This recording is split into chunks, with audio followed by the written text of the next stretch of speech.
Already వీళ్ళు YCP వాళ్ళు 'Laila boycott Laila' అని 'విశ్వక్సేన్' సినిమాని చేశారు. అవును. అది ఆల్రెడీ సినిమా కూడా బాలేదు కాబట్టి ఫ్లాప్ అయింది. వీళ్ళు కొంత దానికి దోహదం కూడా చేసుండొచ్చు. అంటే ఒక నెగటివిటీని క్రియేట్ చేయడంలో సక్సెస్ అయ్యారు. నేను అప్పుడు కూడా వీడియో చేశాను. ఇట్లా ఇవన్నీ పనికిమాలిన పనులని నేను చెప్పాను కూడా.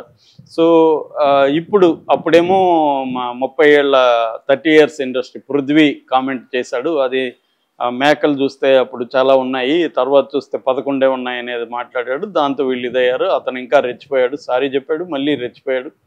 సో, ఫైనల్గా 'విశ్వక్సేన్' కూడా సారీ చెప్పాడు. అన్నీ జరిగాయి. కానీ అక్కడైతే వైసీపీ వాళ్ళు సక్సెస్ అయినారని వాళ్ళు నమ్ముతున్నారు. సో, ఇప్పుడు ఏమైంది? 'భైరవం' అనే సినిమా నిజానికి అది ఒక రీమేక్ సినిమా. 'గరుడ' అనే ఒక తమిళ సినిమాని రాధామోహన్ అనే ప్రొడ్యూసరు రీమేక్ చేస్తున్నాడు. దాంట్లో ఎవరు కూడా సక్సెస్లో లేరు. బెల్లంకొండ శ్రీనివాస్ సక్సెస్లో లేడు. నారా రోహిత్ అతను ఎవరికి కూడా తెలియదు, ఇప్పుడు అసలు మర్చిపోయారు. మూడవ వ్యక్తి మన మంచు మనోజు సోలోగా వచ్చి 8 ఏళ్ళు అయింది. అంతకుముందు ఒక్కడు మిగిలాడు 2017లో అతని సినిమా. దాని తర్వాత 'ఇది నా లవ్ స్టోరీ', 'ఆపరేషన్ 2019' ఈ 2 సినిమాల్లో క్యామియో రోల్లో ఉన్నాడు. సో, వీళ్ళ ముగ్గురు కూడా ఆడియన్స్ని ఓపెనింగ్ తీసుకొచ్చే బ్యాచ్ కాదు వీళ్ళు. సినిమా బాగుండి మోతుటాకు వస్తే తప్ప ఓపెనింగ్ పోయి చూసేద్దాం 'భైరవం' అనుకునే వ్యవహారం లేదు. అది సినిమా పరిస్థితి. విజయ్ కనక మేడల పేరు కూడా నాకు కూడా సరిగ్గా గుర్తులేదు. అతను ఏదో ఇంతకుముందు ఏమి సినిమాలో సక్సెస్ చేస్తాడో ఎవరికి తెలియదు. అంటే ఏ రకమైన ఎగ్జైట్మెంట్ ఈ సినిమాలో లేదు. ఈ పరిస్థితిలో వైసీపీ వాళ్ళు దీన్ని పాపులర్ చేయడం, లేకపోతే ఇప్పుడు మనం కూడా ఈ టాపిక్ చెప్పుకునే వాళ్ళం కాదు, పాపులర్ చేయడం అనేది వైసీపీ యొక్క దారుణమైన కండిషన్ మనకు తెలియజేస్తుంది. ఇంతటికి వివాదం ఏంటంటే ఈ విజయ్ కనక మేడల్ అనే డైరెక్టరు ఈ సినిమా ప్రీ రిలీజ్ ఫంక్షన్ ఏలూరులో జరిపారు. ఆల్రెడీ అది వివాదం అయింది. ఎందుకయిందంటే మంచు మనోజు వెక్కి ఏడవడం వల్ల వివాదం అయింది. ఎమోషనల్ డ్రామా క్రియేట్ అయింది. అంతవరకు మంచిది ఆ సినిమాకి. ఏదో ఒకటి ఆ సినిమా పేరు కనబడాలా, లేకపోతే 'భైరవం' అనేది ఎవడికి తెలుసు.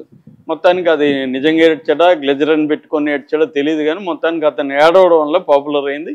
అతను ఇంకొన్ని వివాదాస్పద కామెంట్లు కూడా చేశాడు. 'శివయ్య' అని పిలిస్తే శివయ్య రాడు, నువ్వు అంటే కుటుంబ సభ్యులకు ద్రోహం చేసి శివయ్య అంటే శివయ్య రాడు అనేది వాళ్ళ అన్నని కామెంట్ చేశాడు. అది బాగానే ఉంది. తర్వాత ఇప్పుడు ఏమైంది, అక్కడ విజయ్ కనక మేడలో మాట్లాడుతూ సంవత్సరం క్రితం ధర్మాన్ని కాపాడడానికి ఆంధ్రప్రదేశ్లో ఒక వ్యక్తి వచ్చాడు, అలాగే మా సినిమాలో కూడా ధర్మాన్ని కాపాడడానికి ఒకరు వస్తారు అనేది చెప్పాడు.